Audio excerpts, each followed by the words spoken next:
पुरोगामी म्हणवणाऱ्या महाराष्ट्राच्या मानगुटीवर बसलेलं जात पंचायतीचं भूत अजूनही उतरायला तयार नाही। मात्र या विरोधात बंड पुकारणाऱ्या एका तरुणीलाच जातीतून बहिष्कृत केल्याची घटना नाशिक जिल्ह्यातल्या येवल्यात घडली आहे। कोमल वर्दे असं या मर्दानी तरुणीचं नाव असून ती काशी कापडी या जातीतली आहे। वडिलांच्या निधनानंतर कोमलच्या विधवा आईवर रूढी परंपरेच्या नावाखाली जातीतल्या लोकांकडून अत्याचार करण्यात आले। मात्र याला कोमलनं तीव्र विरोध दर्शवला। मात्र त्याला न जुमानता जातीच्या लोकांनी हा सर्व संतापजनक प्रकार रेटून नेला। काशी कापडी जातीत पतीच्या निधनानंतर मृतदेहासोबतच विधवेच्या डोक्यावर तूप लावून आंघोळ घातली जाते। धार्मिक विधी करताना तिची समाजातील इतर विधवा महिलांकडून ने आण केली जाते। दशक्रिया विधीच्या दिवशी तिला आंघोळ घातली जाते। सर्वांसमोर तिचा साज उतरवला जातो। तिला घरी नेताना तिचं तोंड कोणीही बघत नाही। सरते शेवटी तिला एका अंधार खोलीत रात्रभर डांबून ठेवतात। अशा या अघोरी प्रथेविरोधात आता कोमलनं बंड पुकारलंय, त्यामुळे तिलाच जातीतून बहिष्कृत करण्यात आलाय। मात्र कोमलनं याविरोधात लढा उभारला असून तिला समाजाचा पाठिंबा हवाय। मी माझ्या वडिलांचं त्या दिवशी तोंड सुद्धा बघितलं नाही। ही पद्धत मी बंद करण्यासाठी पंचांना भीक मागितली पदर पसरून, तरी त्यांना दया आली नाही। अशा समाजकंटकांना सरकारने जेलमध्ये टाकावी हीच माझी अपेक्षा आणि ही जात पंचायत बरखास्त करावी। आणि अजून आमच्या समाजात इंटरकास्ट मॅरेज करणाऱ्यांना सुद्धा वाईट टाकलं जातं। तर ह्या समाजाचं भांडफोड मीडियाने लवकरात लवकर पीएम समोर ठेवावं ही माझी अपेक्षा। आमच्यात महिलेचा पती वारल्यानंतर ती यंग असो म्हातारी असो काय असो, तर जेव्हा पतीचा मृत्यू होतो त्यावेळेस त्या महिलेला प्रेतासोबत तूप लावून आंघोळ घातली जाते। त्याच्यानंतर 10व्याच्या दिवशी 10वा जेव्हा उरकला जातो स्मशानात, त्यावेळेस तिला तिथे सगळं साज उतरून तिचा आंघोळ घातली जाते। ती आंघोळ करून तिला विधवाच महिलेनी घ्यायचं, तिचं तोंड कोणी बघायचं नाही, तिने कोणाचं तोंड बघायचं नाही। अशा अवस्थेत तिला घरी आणलं जातं आणि अंधारा खोलीत रात्रभर तिला कोंडून ठेवलं जातं, डांबून ठेवलं जातं। ही पद्धत एका सतीच्या पद्धतीप्रमाणे आहे।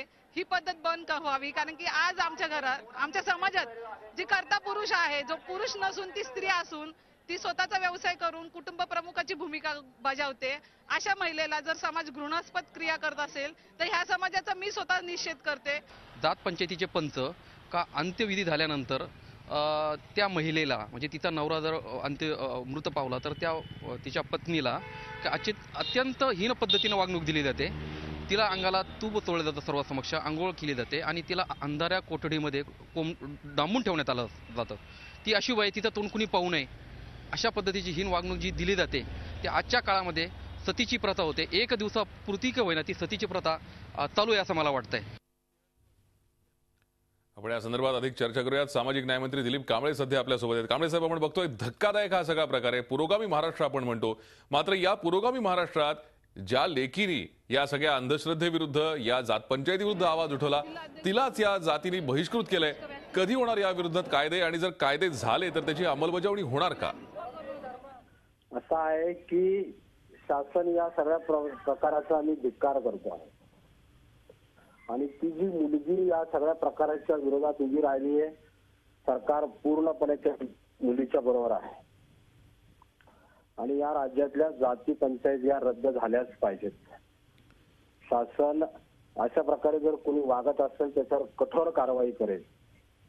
मी आजच आमच्या सामाजिक न्याय विभागाचे विभागीय आयुक्तांना त्या ठिकाणी पाठवत आहे आणि त्या सगळ्या प्रकरणाची चौकशी करून जे दोषी असतील त्यांच्यावर त्वरित कारवाई करून त्यांना अटक करण्याचे आदेश देत आहे।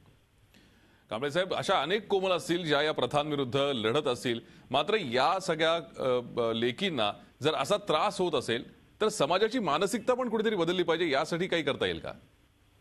सामाजिक न्याय विभागाच्या वतीने वेगवेगळ्या प्रकारचे कार्यक्रम घेतले जात आहेत आणि त्या संदर्भात आम्ही प्रबोधनाचंही काम हाती घेतलेलं आहे। आमचे तालुका समन्वयक जे आहेत ते गावागावात जाऊन लोकांशी बोलतायत, त्यांच्याशी चर्चा करतायत।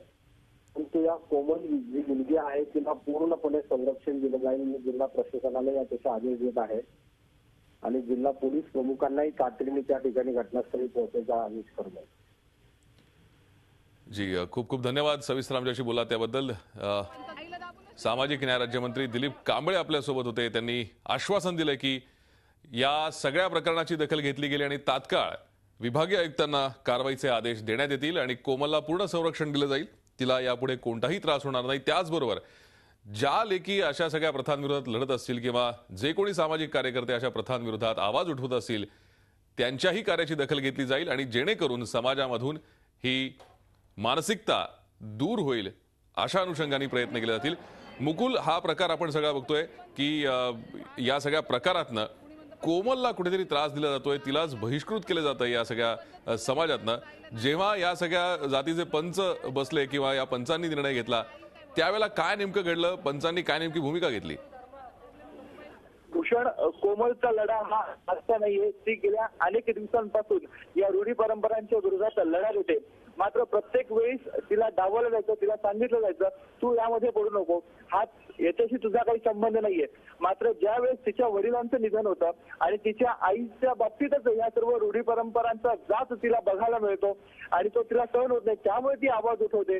त्यावेळेस पंत तिला सांगतात की तुला जर याच्यामध्ये बदल हवा असेल तर तू महापंचायत बोलव.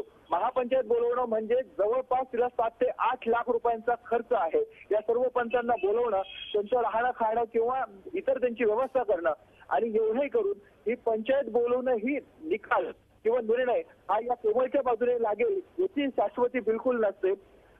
त्यानंतर समजा जर हा निकाल लागला की आहे तीच रूढी परंपरा इथून पुढे कायम राहील तर मग अशी जात पंचायत बोलवायची कशाला, असा एक सवाल तिने उपस्थित केला. त्यानंतर मुकुल, कोमलचा लढा हा गेल्या काही वर्षांपासून सुरू आहे. आपण या संदर्भात अन्नीसरी सुद्धा याविरोधात आवाज उठवलेला आहे कायम. मुक्ता दाभोळकर सध्या आपल्यासोबत, आपण त्यांच्याशी बोलूयात. मुक्ता दाभोळकर, आपण पाहतोय कोमलला जातीतून बहिष्कृत केलं जात आहे, अन्नीसरीच्या विरुद्ध आवाज उठवत आहे. मात्र असं असूनही समाजामध्ये ही जागृती का होत नाहीये?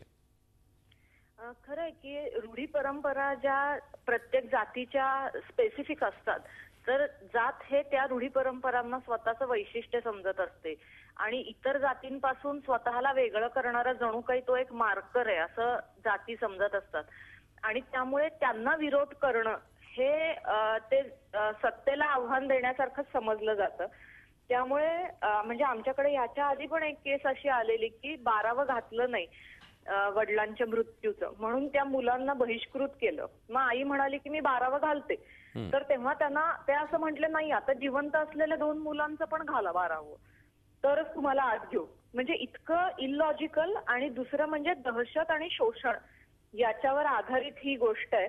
त्यामुळे एका बाजूला हे प्रबोधन होणं गरजेचं आहे की मुळात अशा पद्धतीने बाईला नवरा मेल्यानंतर ट्रीटमेंट मिळणं ही किती गैर गोष्ट आहे. ते संविधानाने दिलेल्या समानतेच्या तत्वाचा भंग करणार आहे आणि बायांना नकोय आता हे या समाजातल्या, त्यांना हे अपमानास्पद वाटतंय. त्यामुळे नक्की तिला आपण सगळ्यांनी मदत केली पाहिजे. खरंय, समाज मुक्त आपण म्हणूयात की समाज या कोमलच्या पाठीशी नक्कीच उभा राहील. मात्र आम्ही सामाजिक न्याय राज्यमंत्री दिलीप कांबळे यांच्याशी बोललो. त्यांनी आता असं सांगितलंय की लगेच विभागीय आयुक्तांना या संदर्भात कारवाई करण्याचे आदेश आम्ही देऊ. मात्र ही जी कारवाई होईल ही पुरेशी आहे का? मला असं वाटतं की एकेका प्रकरणामध्ये कारवाई करणं हे पुरेसं नाहीये. ते गरजेचं असलं तरी ते पुरेसं नाहीये. कारण अगदी असा म्हणजे सामाजिक बहिष्कार हा समाजाला लागलेला शाप असल्यासारखं किंवा समाजाच्या अंगामध्ये अतिशय मुरलेला ताप आहे तो. त्यामुळे त्याच्यावरती कायद्याच्या रूपानेच उपचार झाला पाहिजे. यावेळेला महाराष्ट्र शासनाने ते टेबल केलेलं होतं विधेयक बहिष्काराला विरोध करणारं, सामाजिक बहिष्काराला, पण नागपूरच्या अधिवेशनामध्ये ते मंजूर झालं नाही. हायकोर्टाने या आधीच्या गव्हर्नमेंटलाच असे निर्देश दिलेले आहेत की असं विधेयक ताबडतोब पास करा. त्याला 3 वर्ष होऊन गेली. त्यामुळे आता तातडीने सामाजिक बहिष्कार हा टाकला गेला तर त्याला शिक्षा करणारं कायद्यानं विधेयक मंजूर होणं ही महाराष्ट्रात फार गरजेची गोष्ट आहे. खरंय. धन्यवाद सविस्तर बोलत आमच्याशी त्याबद्दल. मुक्ता दाभोलकर आपल्यासोबत होत्या. त्याचबरोबर मुकुल, आपलेही धन्यवाद ही सविस्तर माहिती दिल्याबद्दल. आपण पाहतोय झी24 तासच्या वृत्तानंतर सामाजिक न्याय राज्यमंत्री दिलीप कांबळे यांनी या सगळ्या प्रकरणाची दखल घेतली असून आता तातडीनं विभागीय आयुक्तांना या संदर्भात कारवाई करण्याचे आदेश देणार असल्याचं त्यांनी सांगितलंय. काही झालं तरी या जात पंचायतीच्या किंवा ज्या रूढी परंपरा आहेत त्या मोडून काढण्याचा निर्धार त्यांनी झी24 तासकडे व्यक्त केलाय. झी24 तास रहा एक पाऊल पुढे.